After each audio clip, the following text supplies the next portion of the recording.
ஏற்கனவே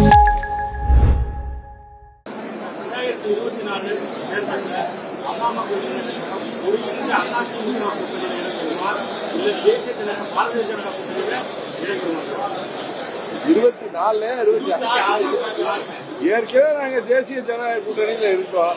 இதுல என்ன புதுசு புதுசா கேள்வி கேட்கறீங்க?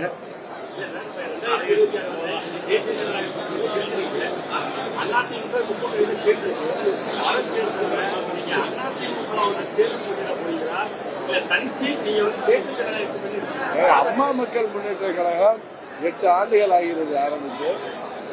நாங்கள் தனி கட்சியாக அம்மாவின் கொள்கைகளை, லட்சியங்களை தொடர்ந்து அடுத்த தலைமுறைக்கு கொண்டு செல்கிற இயக்கமாக செயல்பட்டு வருகிறோம். ஏற்கனவே 24 பாராளுமன்ற தேர்தலில் தேசிய ஜனநாயக கூட்டணியில நாங்கள் அங்கம் வகித்தோம்.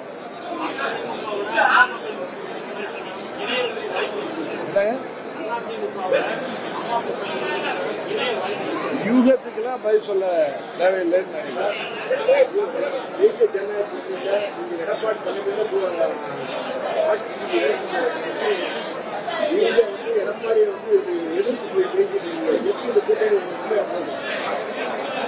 அதாவது தமிழ்நாட்டு அரசியல் மாத்திரம் இல்ல, இந்திய அரசியலை பார்த்தா பல கட்சிகள் ஒருவருக்கு எதிராக இருந்து தேர்தல் நேரத்தில் ஒரு பொது நோக்கத்தில் ஒன்றிணைந்து வருவது கடந்த காலத்தில் நடந்து வந்திருக்கு. திமுக ஆட்சியை கலைத்ததே 76ல காங்கிரஸ். அந்த காங்கிரஸோட 79 பாராளுமன்ற தேர்தலில் திரு கருணாநிதி அவர்கள் கூட்டணி வைத்திருந்தார். இது போல பல எடுத்துக்காட்டுகளை சொல்ல முடியும். அதனால எங்களது அம்மா மக்கள் முன்னேற்ற கழகத்தின் ஒரே இலக்கு தீய சக்தி திமுகவை ஆட்சி பொறுப்பிலிருந்து அகற்ற வேண்டும். அதற்காக நாங்கள் ஒத்த கருத்து உள்ள கட்சிகளை எல்லாம் கூட்டணியில் இணைக்கிறோம்.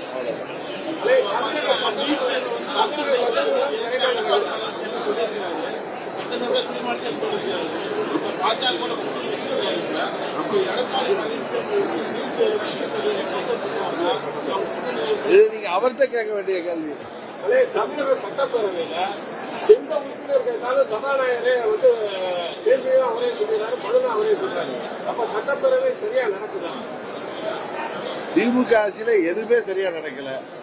தேர்தல் வாக்குறுதிகள்லாம் நிறைவேற்றாம இன்றைக்கு பார்த்தீங்கன்னா மாற்றுத்திறனாளிகள் கூட தங்களது உதவித்தொகைக்காகவும் தேர்தல் வாக்குறுதியில திரு ஸ்டாலின் அவர்கள் 21 அறிவித்ததெல்லாம் செய்து கொடுங்கன்னு சொல்லி தொடர்ந்து போராடி வர்றாங்க. அவர்கள் எல்லாம் இன்றைக்கு கைது செய்யப்பட்டிருக்காங்க.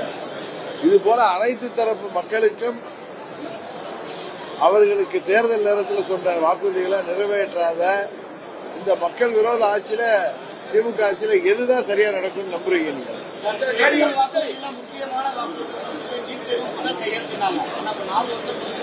அது நிறைவேற்றல. இப்ப கையெழுத்து இயக்கம் வாங்கி சட்ட போராட்டம் நடத்திருக்காங்க. ஆனா நேற்று சட்டப்பேரவையில அவர் என்ன சொல்லியிருக்காரு அப்படின்னா, கூட்டணி நாங்க வந்தாதான் நீங்க இது பண்ணுவோம் அப்படின்ற மாதிரி பாஜக கூட சொல்லும் பட்சத்தில் அதிமுக இது பண்றாரு. அப்படி சொல்லும் பட்சத்துல திமுக பொய் வாக்குறுதின்றத ஒத்துக்கலாம். அவங்க வாக்குறுதிகள் எதையுமே நிறைவேற்றாம ஏமாற்றி வர்றாங்க. இந்த நீட் தேர்வுல கையெழுத்து போடுறதுக்கு ஒரே கையெழுத்துல நீட் தேர்வு விளக்கினோட அவரும் சொன்னாரு, அவர் பையன் துணை முதலமைச்சர் சொன்னாங்க. அவருக்கு கையெழுத்து மறந்து போயிட்டு அதனாலதான் போடல. அதனால இந்த 26 தேர்தலுக்கு பிறகு அவர்கள் ஆட்சி தேர்தல் முடிவில் இவர்கள் மக்களை ஏமாற்றுவதற்கு மக்கள் இவர்களுக்கு தகுந்த பாடம் போட்டாங்க. ஜனநாயக நாட்டில் யார் வேணாலும் கட்சி ஆரம்பிக்கலாம். அது மாதிரி அவர் ஒரு முன்னணி நடிகர், அவர் கட்சி ஆரம்பிச்சிருக்காரு.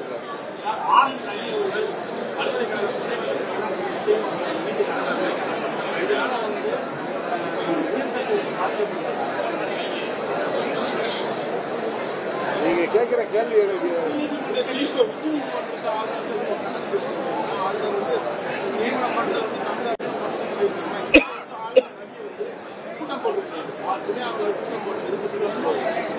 உச்ச நீதிமன்ற தீர்ப்பு அடிப்படையில் அதை மீறி ஆளுநர் நடக்க முடியாது, நடக்க மாட்டார். இவர் கூட்டம் போட்டிருக்கிறது அந்த தீர்ப்பின் எதிரானதா இல்லையா என்பது நமக்கு தெரியல.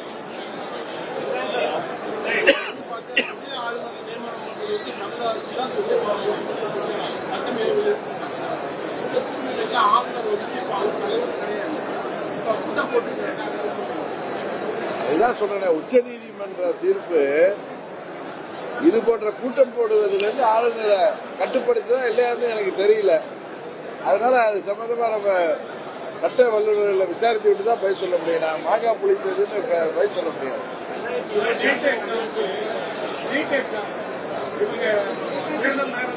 ஏற்கனவே கேட்டுட்டாங்க.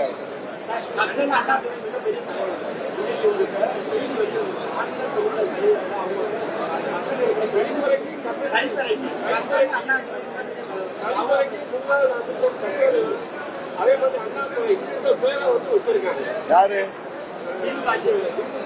பேரறிஞர் அண்ணா பேரையும் எங்க அது யாரு எழுதுனது? இந்த ஆட்சி ஒரு துக்கட காட்சி மாதிரி நடக்குது, காமெடி ஆட்சி. இதுல எது வேணாலும் எழுதி வைப்பாங்க. அடுத்தது அவங்க அப்பா பேரை கூட எழுதுவார் அவரு. அதனால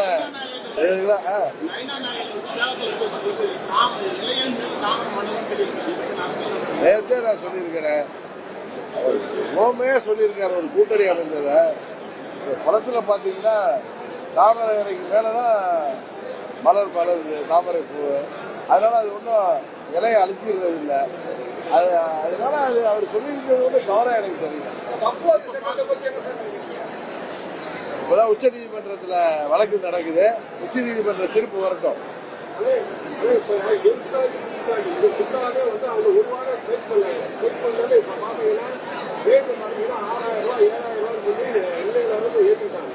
ஆனா இதுவரையிலும் அமைச்சர் பேசுற நடவடிக்கை எடுப்பாங்க, எந்த நடவடிக்கை எடுக்காம இப்ப ரேட்டை ஃபுல்லா ஏற்றிட்டாங்க. இதனால கட்டுமான தொழில் தமிழ்நாட்டில் மிகப்பெரிய பாதிப்பு. இந்த ஆட்சியில கட்டுமான தொழில் மாத்திரம் இல்ல, அனைத்து தொழில்களுமே, அன்னைக்கு கூட நெசவாளர்கள்லாம் உண்ணாவிரத போராட்டம் இருக்காங்க. அனைத்து தொழில்களுமே விவசாயம் உட்பட அனைவருமே பாதிக்கப்படுகின்ற நிலைதான் நீடிக்கிறது. இந்த ஆட்சிக்கு முடிவுக்கு வந்தால்தான் இதுக்கெல்லாம் விடிவு வரும்.